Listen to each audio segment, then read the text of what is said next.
we are concerned that the same way that he was engaging in sending photos of his penis to this 13 or 15-year-old girl and attempting to pay her for sex, or attempting to gift her items and also ask for sex, we are concerned that he may have other clients that are underage that unfortunately may be subjected to the same kind of behavior by this I defendant. understand. Okay. A hairstylist to the stars is in really hot water after Miami police say they caught him in a sting. They claim he'd not only been soliciting a teenage client for sex, but also bombarding her with explicit photos. We've got our hands on the probable cause affidavit that lays out the kind of messages he was allegedly sending this teen girl and what he brought with him to what he thought was a meetup with her, but was actually an undercover operation. And the sheriff behind a task force that targets predators joins us to give us some unique insight. Welcome to Sidebar, presented by Law&Crime. I'm Jesse Weber. Okay, we got to talk about 37-year-old Ryan Thomas Pearl. He has made quite a name for himself in the world of celebrity and fashion. He has styled the hair of some of today's biggest stars: Hailey Bieber, Sophie Turner, Halsey. NBC Miami reports that Pearl worked out of Olin's salon in Miami as well as New York City. So he's a big deal. He's a big deal. And according to a post on his Facebook page on July 16th, Pearl had been selected as an artistic ambassador for Redken. This is a very well-known beauty brand. Well, I'll tell you, that ambassadorship likely in danger now as Pearl faces reportedly 6 charges in Miami-Dade County, Florida, all connected to alleged solicitation of an underage girl for sex. Those reported charges are use of a computer to seduce, solicit, or lure a child to engage in sexual conduct, traveling to meet a minor for the purpose of sexual contact, 2 counts of electronic transmission of material that's harmful to minors, possession of cocaine, and contributing to the delinquency of a child. Now, all except the last charge are felonies in Florida. This is very serious. Now, according to an arrest affidavit that was filed with the court, the alleged victim in this case is a 15-year-old female who is a client of Pearl's. Apparently met him when he first styled her hair at age 13. And after getting a report about inappropriate behavior between the alleged victim and Pearl, authorities say they were able to use the teen's social media accounts to trick him into a meetup.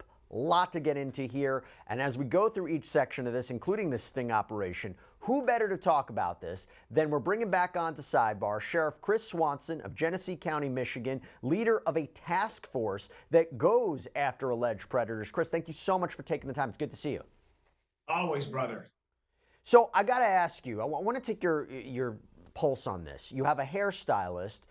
It's an interesting position because it allows him, assuming these allegations are true, to get up close and personal with people of all different ages, makes them feel comfortable, and maybe they're not being supervised directly by a parent. Usually, look, it's a benign profession, but you take these allegations, it's true, it is one of those professions where it does put people in contact with children. What should we be thinking about that? Well, what makes this completely different than most cases is the word celebrity. The fact that he had her in a confined space since she was 13, this is what predators do. They identify a victim, they identify their prey, and then they start building that trust. And in this case, it took 2 years.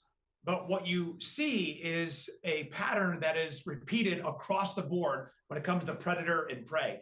But that celebrity part, Jesse, is unique because many times that word force and coercion, that's how this person started out, is coercing this individual to think maybe he used the celebrity status of his position. I can help you. I can make you beautiful. I don't know what the chats or what his mindset was, but I guarantee he probably used his celebrity status to lure her in more than other predators would. And in this case, it's because of the people that are his clients. Hey, so I know many of you out there might be true crime fans, but is anyone in a business of some kind too? If so, let me ask you something. How much time do you think your business team is spending just in spreadsheets, chasing down receipts, trying to make sense of endless rows of bank statements? Yeah, probably too much, but that is where Odoo Accounting steps in. So Odoo gives users a clean, modern accounting dashboard that shows you exactly what you need. Your bank balances, your cash flow, your vendor bills, your customer invoices, all in one place. It's easy to use, it's easy to navigate, and for anyone managing their business accounting,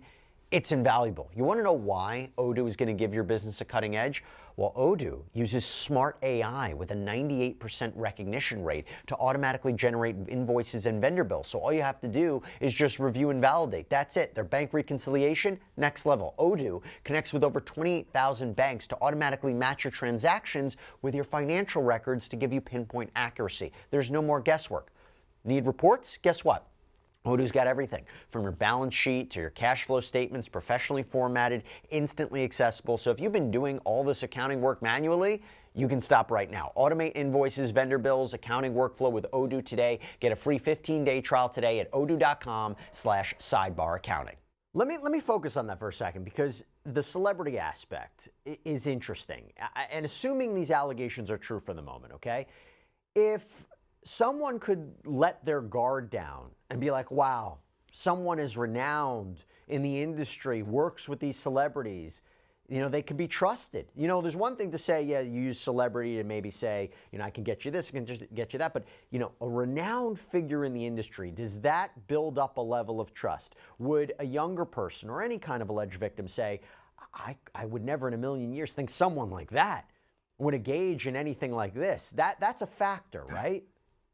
That absolutely is a factor. And look at here in Michigan, the Larry Nassar case in Michigan State. Oh, yeah. Look at the Sandusky case, you know, back in Penn State. I mean, a lot of these celebrities, obviously, you know, P. Diddy and those celebrities that can take their position many times and they lure people in because of that celebrity status. So he's innocent until proven guilty. That's clear. But we got to get into some of the details from this police affidavit. And for purposes of the conversation, we're talking about what this can mean. So we're not going to be, we won't be talking about all of it, as some of the information is really graphic, but you're going to get the idea. So here's what it says, quote, on Saturday, July 26, 2025, the victim's mother responded to the police department to report inappropriate conversation between her 15-year-old daughter and the defendant via social media platforms.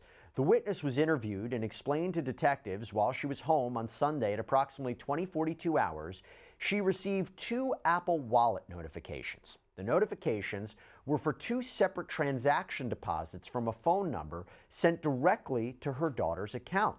She then asked her daughter who sent the money, and her daughter told her it was from the hairstylist. Let's just stop right there, Chris. Important. This is strange, right? In the sense, not strange. I guess this is a difficult balance between parents and their children. You want to maybe know what's going on in their social media, maybe want to have access to their bank accounts, their financial accounts. I know there's a level of independence, but oversight and seeing what they're doing, particularly in a digital age, that's a very important balance. And what do you advise parents to do? Your kid's business is your business. The brain doesn't even fully develop to age 25. That's why we have that phrase, survive till you're 25. This is a 15-year-old that, thank God, the mom was the watchdog on watching these transactions and dug deeper. I agree. There's a point where you want to give independence to your kids, but that independence has to come with some accountability and protection. And if it wasn't for that mom, I'm convinced this act would have taken place because she stopped it at the most critical time, the exchange of money. And that money was a transaction that was going to lead to the assault. Well, from there, the girl's mother discovered these alleged inappropriate messages between her daughter and this hairstylist. According to the affidavit, the teen and Pearl spoke over text, TikTok, Snapchat. Social media, right, Chris, is a tool that has now morphed. It used to be online chat rooms, but now you have all these different platforms. Probably hard to monitor everything, but it is a tool to get close to minors. How dangerous is it? Well, you have to look at apps that are now the vehicle for communication. That's usually what I call the knock on the door. Snapchat. Everybody has Snapchat, Instagram, TikTok. That's the knock on the door to take them to a chat room or a text message conversation, which is offline. And a lot of times these predators do that because they want to isolate them, which is part of the grooming tactic. Isolate them, put them in a corner, have one-on-one conversations, and that's where it leads into ultimately the meets. And by the way, going back to this Apple Wallet account, we don't know the amount that Pearl is alleged to have sent this teen, but money can be a great motivator for people of any age, but for a teenager especially, something to keep in mind. So the girl's mom reported everything to the police right away, and then they set up a sting operation. So the goal was to try to lure Pearl into meeting up with this girl. The thing about that was, it was actually an investigator who was messaging with him. So the affidavit includes some of the messages between them, which quickly turned graphic. But I do want to point out something that we found interesting. It appears in the messages that Pearl says he's 28. In real life, he's 37. Now, Chris, something you see in these situations, an adult not necessarily claiming they're also underage, but saying they're younger, maybe to make that age gap seem not as drastic, maybe to let defenses down, maybe make an alleged victim more comfortable. Again, these allegations, that's what they are. He's innocent until proven guilty. But for purposes of the conversation, what do you think? That's premeditated. You know, these are rationalizations that many times predators use to try to reduce the anxiety that their victims have. And so if you're talking a 37-year-old versus a 15-year-old, which he knew based on the information that I too have, that she said, meaning the police, you know, I'm only 15. So you see this kind of bringing down the age gap to make it quote more normal. That was all premeditated. There's no question. They try to do that to not only help the victim, but sometimes it's rationalization in their own mind. And that's why this predator-prey relationship is so important to digest and to break apart, just like we're doing right now, for others to learn from. So the girl's mother recently spoke anonymously with NBC6 saying, quote, "I was upset. I was like sick in my stomach. I was so disappointed, you know, like how could this happen to my daughter? But I know it happens every day. What is a 37-year-old man doing asking a 15-year-old girl, what size of shoe are you? I want to make you happy. You're pretty. Let's keep this between you and me." As soon as I saw that, I knew his intention was to take advantage of my daughter. Now, here are some of the messages that Pearl allegedly sent, again, to this 15-year-old who was actually, remember, an undercover officer. Again, we can't include all of them. They're very, very explicit, but here are just a few. "You're mad, cool, and fun to talk to. Just didn't know if you cared that I said because I'm older. It's not that easy to get pregnant like that. Maybe you will send me more selfies now? Okay, I'll bring you money too, babe, so you have money to do stuff with your friends." According to Miami police, Pearl also allegedly sent a photo of himself wearing swimming trunks and then images of his naked body. Chris, your reaction? You know, you mentioned the shoe size, you mentioned money, be with your friends. That's all grooming. So any parent out there that sees a message, even if it's not as graphic as what you just explained, when you see those communications to an underage kid, red flag, because they're trying to break down those defenses. They're trying to bring them in a position where you're giving them gifts and rewards. That's all part of filling a need in the grooming algorithm. And when he takes it to the next step by exchanging pictures, again, it breaks down the defenses. You're talking a 15-year-old and a 37-year-old. He knows exactly what he's doing. And by sending photos, now she's probably thinking, or any victim, well, if they sent this, then I should send something back. It's all part of that psychological dominance. Well, I sent you pictures, you send me pictures. And that's where the child pornography comes in, with underage photos being sent back and forth and being held on phones. This is all part of the process. And I don't know the background of Pearl, but I can tell you, this is probably not his first interaction or first communication to somebody underage. Well, here's the thing. Look, we don't know that for sure, but I hear exactly what you're saying. I will tell you, speaking to Chris Hansen, when you ultimately confront these suspects, automatically, many times it's, well, that's not what I was intending in the conversation. That's not what I meant. And maybe that's even a defense that they go with at trial if it goes to trial. These messages are being misconstrued. I find it difficult based on these messages, unless they say someone else was sending them or there was, some issue in the way they were retrieved, which I think are uphill arguments. It's very difficult to suggest there was a benign reason for this because, look, it's not illegal for a 37-year-old to have a conversation with a 15-year-old, but the contents of it and the actions that are taken are quite significant. How do you get past that? How do you say this is what has crossed the line? This is not innocent. This is not benign when you're having these conversations with the suspects? Well, I can tell you, in the last 7.5 years, when we have been working Ghost, we started in 2018, have arrested 240 predators plus. We've not had a single case that we've lost because we found out that the person was actually there benevolently to save someone's life. It's a rationalization. It's a defense mode. And then when you confront them with the chats, you confront them with their own words, their photos, then that defense is over. But I think the key is the crossover. It's not uncommon for our chatters to chat 100, 200 people in a night. And maybe some of them will go down even past the age where they've been told that they're 13, 14, or 15. And they chat a little bit more and then they flake out. But it's the ones that do not stop. And in this particular case, the agency that chatted on behalf of the victim did a phenomenal job by reiterating, I'm only 15. I'm only 15. Like, that is the crossover.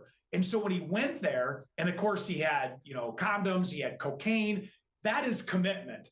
And when that happens, there's no crossing back to, I was just testing the waters. There's a fine line, but when they are taking actions, that's when they're what we call committed to the crime. And that's when the arrest and the charges stick. Let's talk about that, because the court paperwork also included messages that the officer had sent to Pearl, pretending again to be this 15-year-old. Messages like, I am very shy, please don't. Do you care that I'm 15? No, sorry, I'm just new to this, please don't get mad. And this allegedly shows that Pearl knows he's talking to a minor and being extremely sexually graphic. The affidavit states the conversation continued regarding plans to meet the victim on the following day for the purpose of sexual activities with the use of condoms. On Wednesday, July 30th, 2025, during an undercover operation, the defendant drove to the incident location provided by the undercover detective with the intent to pick up the victim to engage in sexual activities. The defendant further purchased electronic cigarettes, commonly known as vapes, for the victim's personal use. At approximately 18:45 hours, the defendant arrived at the incident location driving a 2021 light blue Mercedes-Benz S580. Records check revealed the vehicle is registered to the defendant. A felony stop was conducted on the vehicle by the City of Miami Tactical Robbery Unit. The defendant was identified as the driver and sole occupant of the vehicle. He was given verbal commands to exit the vehicle and was taken into custody. Okay, so first of all, Chris, let's talk about the conversations. You will hear a defense attorney say this was entrapment, right? That it was the conversations, the proactive messages from the undercover agent posing as the 15-year-old to the suspect, that this isn't fair. Walk us through what investigators are taught about the questions or the comments they pose to the suspects. What is that line? Why is it that, how do you avoid an entrapment kind of defense? Well, I can tell you, entrapment is probably the most used defense that any attorney in the United States is going to use to try to get their client off. It was entrapment. Let me explain. Entrapment is very easy to understand. If I wanted to do something to get you, Jesse, I would focus just on you, I would target you, and I would try to draw you in. That's entrapment.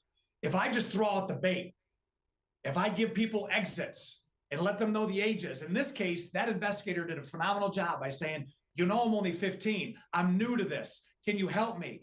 Many times we'll tell our predators to go stop and get a particular drink at a party store, and they do that and bring the drink to the location.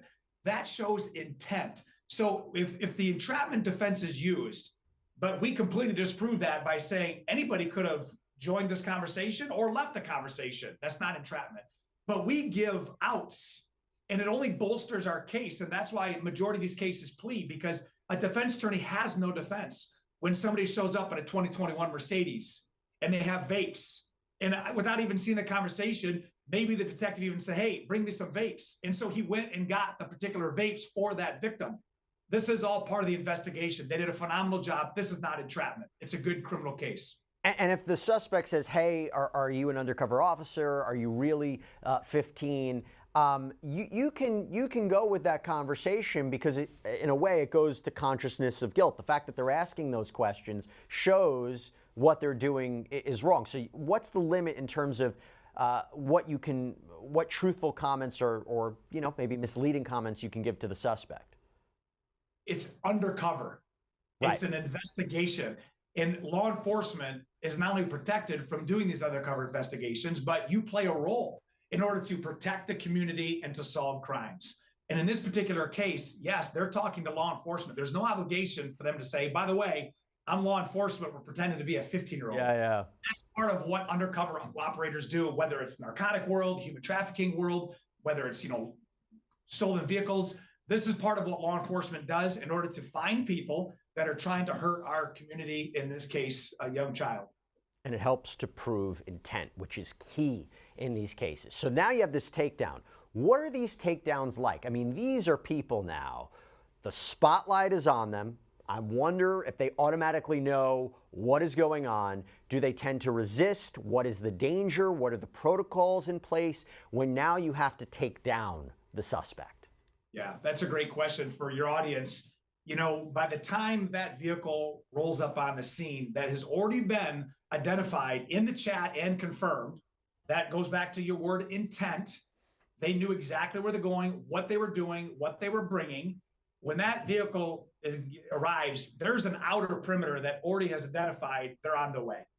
And different agencies have different perimeters, but there's undercover operators and surveillance teams that are watching, you know, what vehicle this person probably drives. They saw it roll in the parking lot.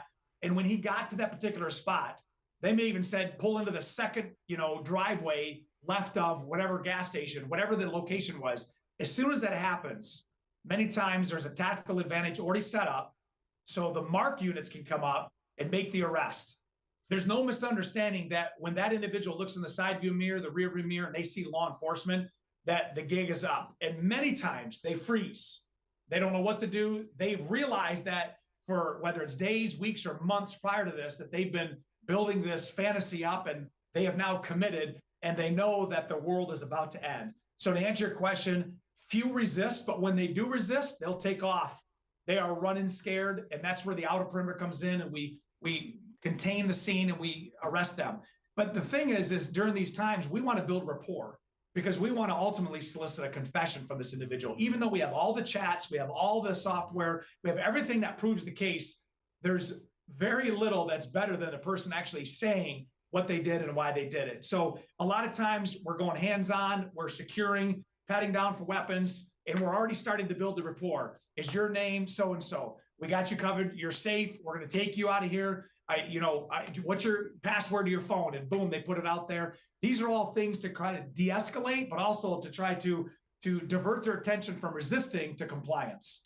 No, that's a great point. And I know you also, searched the person and you searched the vehicle. So what happened here? Investigators say they searched Pearl's vehicle. They took several items as evidence. So Pearl reportedly had nearly $300 in cash in his pocket. 2 different iPhones were found in his car. And according to the affidavit, quote, on the driver's side floorboard, a small clear plastic baggie containing suspected pink cocaine, which was also collected. In the center console of the vehicle, an additional small clear plastic baggie containing suspected pink cocaine was collected. Now, we've talked about pink cocaine before here on Sidebar. It's a party drug, usually a mix of several different kinds of drugs, ketamine, cocaine, ecstasy, and police say Pearl had just over 10 grams in his possession. So, Chris, that adds to this, right? The suspected drugs that were found. Without a doubt. And it's not uncommon they'll bring alcohol, or they'll even ask the victim, what do you like to party with? Sometimes they'll bring a bag of weed, but the 10 grams of pink cocaine is key. The other thing that's key that you said, 2 cell phones. Why would somebody have 2 cell phones? Because they have their normal phone that their people know and they use, and then many times they have a drop phone. And I'm just guessing where that conversation took place perhaps. But the 2 cell phones, the cocaine, the condoms, it's all part of that intent. It's all part of the crime itself. And every one of those variables play into why this individual was arrested, why they were charged, and ultimately why they were convicted, whether it be by a jury or a plea. This case is closed. So going back to the affidavit, it says, quote, on the passenger seat of the vehicle in plain view, a white plastic bag was located, and inside there were 2 black and gold Magnum condoms and 1 lifestyle condom and 4 new blueberry vapes. Police say Pearl was read his rights, agreed to speak with them. NBC6 reports that Pearl admitted to buying a vape for the girl, asking her to be his girlfriend. He also allegedly admitted to sending her nude photos of himself, traveling to meet her. Chris, it's exactly like you said. How do you elicit more information? How do you elicit a confession? I know these are allegations at this point, but oh boy, wouldn't want to be his defense attorney unless they're going to try to argue police violated his rights in some sort of way. And that's simply not the case, because obviously, just hearing from what I researched before we are talking and then talking with you, this agency did a phenomenal job at walking through this case. Once the mom turned over the phone, they were able to do it without alerting the individual. You got two styles of communication. So that chatter had to learn how that 15-year-old had been communicating with Pearl and pick it up. So Pearl had no idea that another person, another mind is carrying on the conversation. But the flip side is that is his dopamine drive to fulfill this fantasy was so strong that he probably overlooked some obvious signs that somebody else was actually chatting. And then it goes back to what you said in the front seat, having a bag. That's probably a shopping bag that he went and picked up. And I'm just surmising on the way to this location have sex with a 15-year-old underage girl who he had met again when she was 13 as a client. So you have this work relationship. As you said before, the mom's probably sitting, 10 feet away, or maybe she went down the road.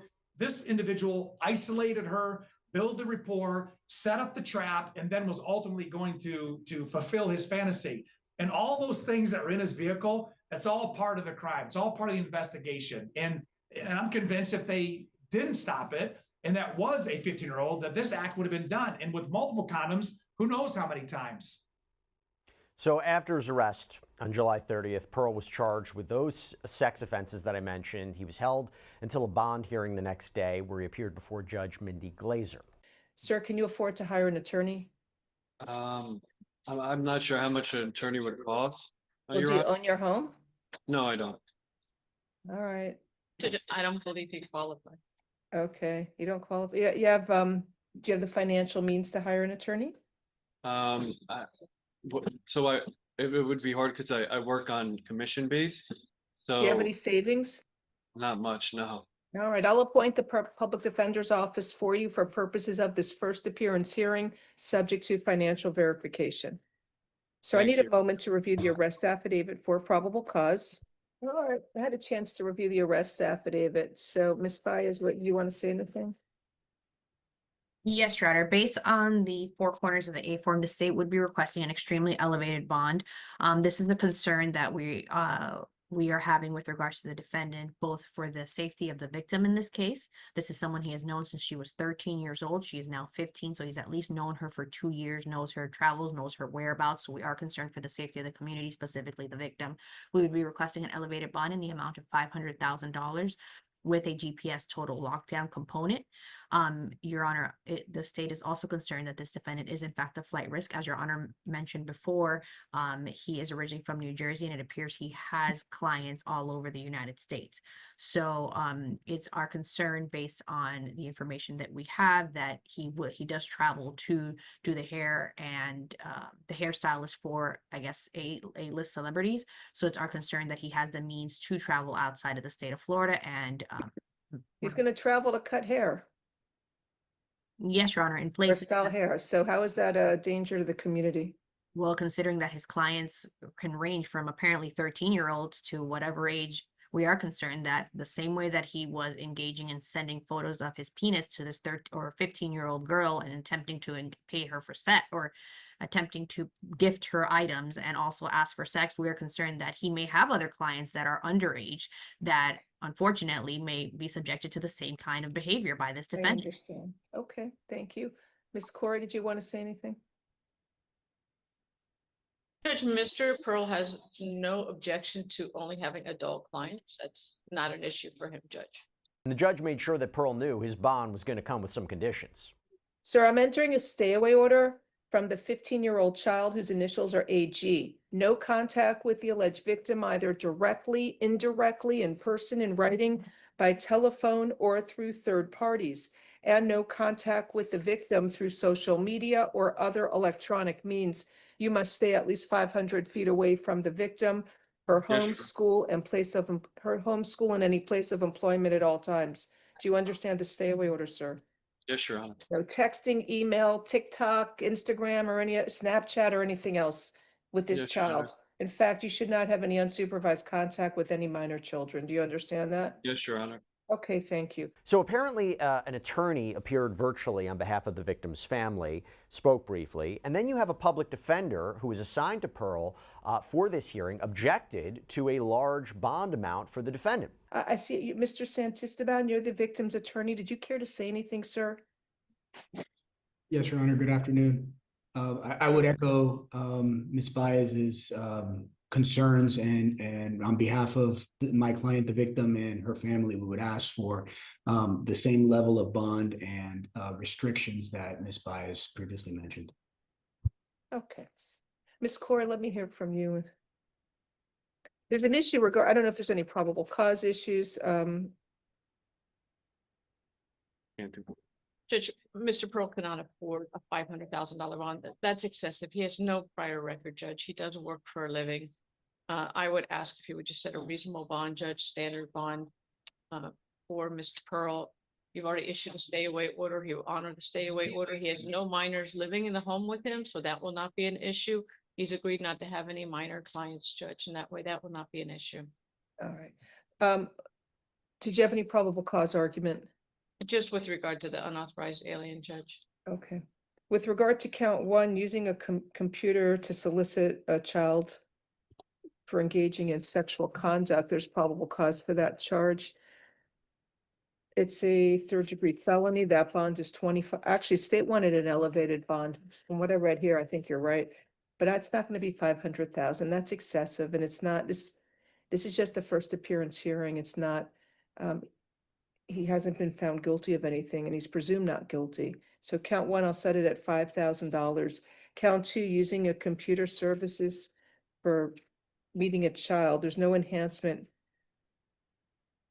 for the unauthorized alien. So Ms. Baez, would that be a second-degree felony then? It drops down one? No, Is it I don't think the unauthorized alien enhances it. So it's Yes, it It does. would, it It's- would. It's a second-degree felony, Judge. Thank you. Count two will be $7,500.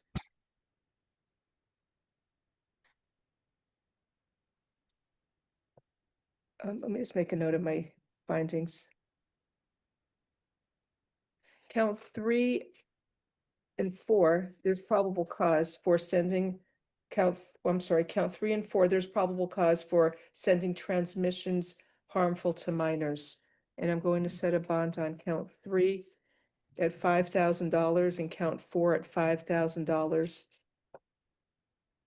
Count five, possession of cocaine, there's probable cause for that. They found a bag of 2C, which is the pink cocaine, and that's $2,500. And then count six, contributing to the delinquency of contributing to the dependency of a minor. That will be $1,000 bond. That's a first-degree misdemeanor. So, let me see, anything else? I'm not imposing house arrest, total lockdown. Sir, you've been warned.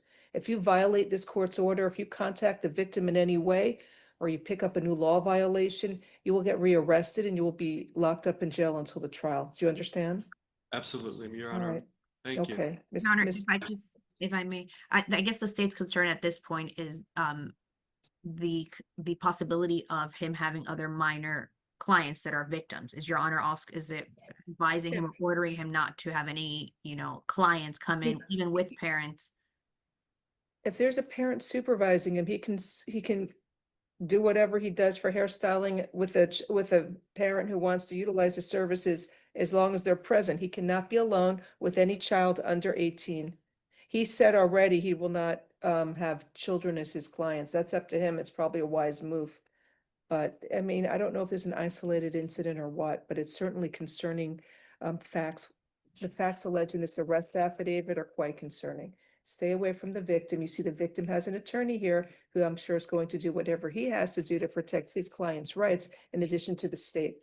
All right, we're done. Have a nice day. Thank you for coming in.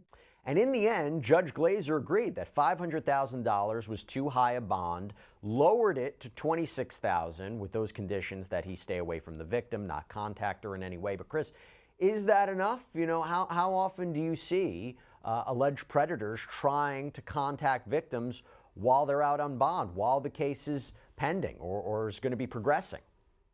Well, thankfully, we don't have that as an epidemic. They are so terrified at this point. Many times they're caught in the system. their face and their case is put on public display like this. They want to go deep six and not even be seen.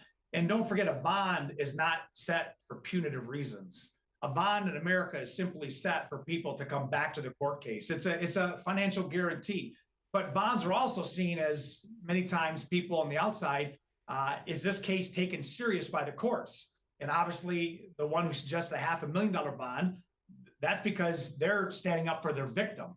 And then the defense attorney and the judge will say, well, what are the likelihood of them coming back? He lives in the area, blah, blah, blah, whatever the criteria was, 26,000, and people are going to be offended by that. I think that's a very low bond, especially his status. But the bottom line is only the courts, only the judges can answer to what bonds are set. We can object, we can give our input, but ultimately the court decides, and that's what you have to go with. And talking about that, according to court records, Pearl apparently bonded out on August 1st. He's scheduled for an arraignment at the end of the month, and we will see which way this case goes. Chris Swanson, my gosh, thank you so much for coming on. You are terrific, my man. Thank you. Thank you, brother. Be safe. All right, everybody, that's all we have for you right now here on Sidebar. Thank you so much for joining us. And as always, please subscribe on YouTube, Apple Podcasts, Spotify, wherever you get your podcasts. I'm Jesse Weber. I'll speak to you next time.